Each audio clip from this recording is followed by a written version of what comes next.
Alors, construire au Maroc, quel est le budget à prévoir? On décortique ça. Les grandes questions, c'est bien sûr, quel est le prix final? Allons droit au but. Pour se faire une idée, l'Ordre des architectes donne des estimations. C'est un bon point de départ. Mais attention, le coût total, ce n'est pas que les matériaux.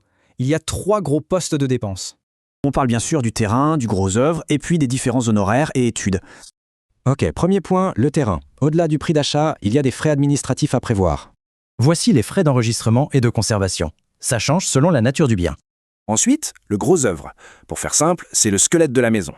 Et là, le prix au mètre carré peut vite grimper selon la qualité des matériaux choisis. Fait intéressant, la main-d'œuvre seule peut représenter jusqu'à 40% de ce budget. Bien sûr, un chantier demande des experts. Parlons maintenant des honoraires de l'architecte. Pour une mission complète, il faut compter entre 3 et 7% du coût total des travaux. Mais il y a un élément qu'on oublie souvent, et pourtant, tout repose dessus, le sol. C'est là qu'intervient l'étude géotechnique. Elle analyse le sol pour des fondations adaptées et sûres.